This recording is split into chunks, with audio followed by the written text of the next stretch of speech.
Welcome back.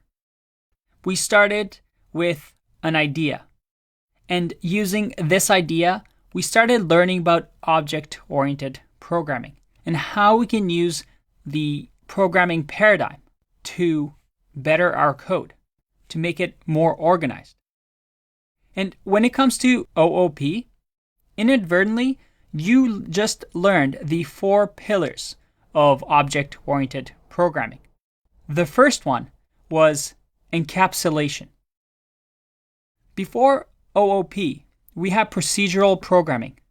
And unlike procedural programming, where we just have functions modifying data with no real structure, OOP puts things in an object, in a container, and organizes things into units that model real-world applications.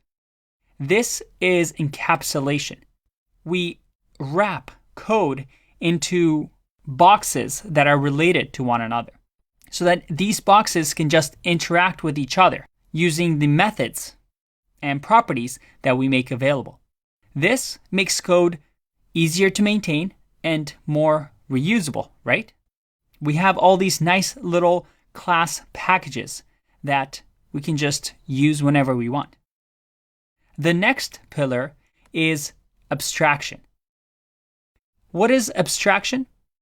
Abstraction means just hiding the complexity from the user. That is, creating simpler interfaces, such as, hey, I'll take care of the class. All you do is instantiate a class, and there you go, poof, you have an elf with all the properties and methods already in for you.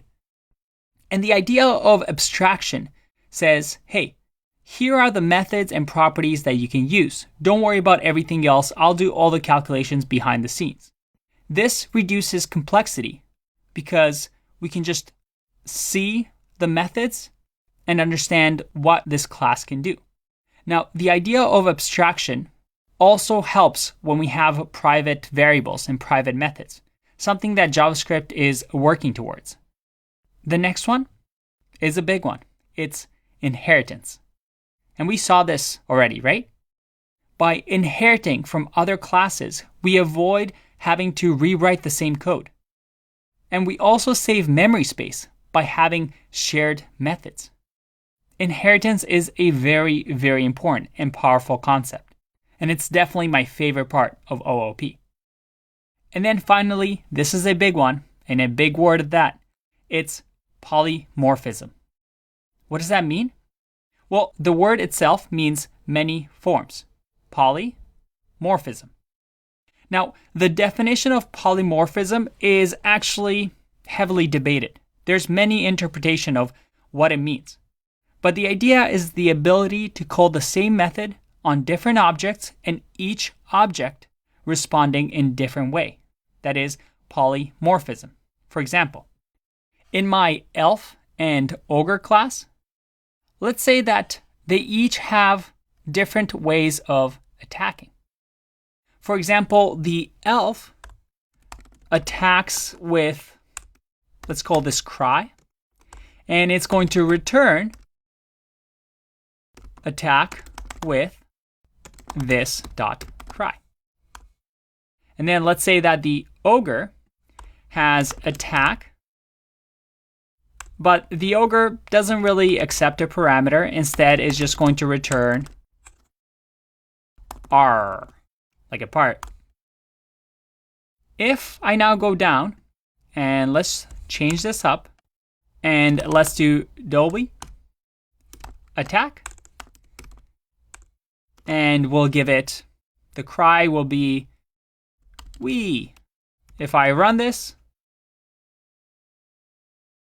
I get undefined. Let's see where we made the mistake because I did this dot cry, but this isn't part or a property of the class. Instead, it's just a parameter. So we don't need the this keyword.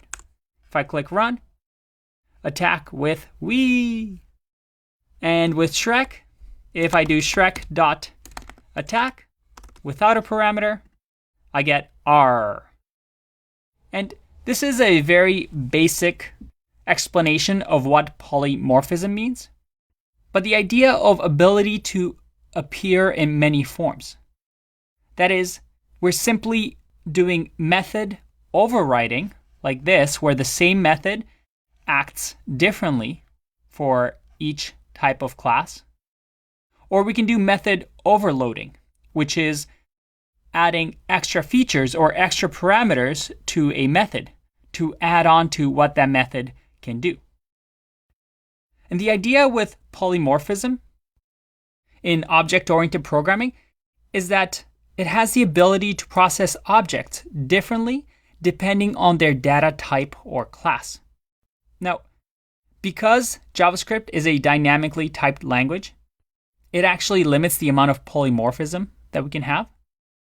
But the idea is still the same, the ability to redefine methods for derived classes and allowing us to reuse some of the functionality, but also customize methods to their own objects and classes. And polymorphism is useful because we don't have to necessarily copy and paste code over and over. We can reuse some of the functionality from a superclass to adapt to our own specific needs. And these are the 4 pillars of object-oriented programming. And behind the scenes, although these are big words, we've been using them all along. Because with these 4 things in mind, we accomplished the goal that we set out to do at the beginning of this section. We created code that is clear and understandable. We created code that is easy to extend. We definitely saw that with the extend keyword.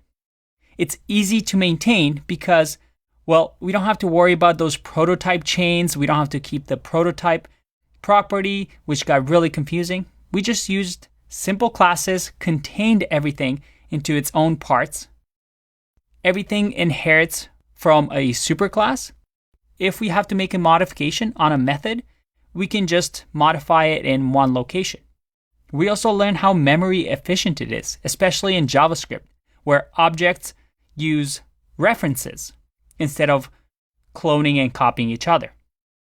And then finally, we're able to make our code dry. We didn't keep repeating ourselves and using the same method over and over for each object. Instead, we had one place where we could create functionality. And if you can see that, congratulations. You've just learned a programming paradigm, a way for you now to think about code in a critical, intelligent way, to structure your code. Instead of just writing code one by one, line by line, you now have a baseline to start thinking about the code. How should you organize it? How should different things speak to one another in order to create programs that have all these qualities in mind? I'll see you in the next one.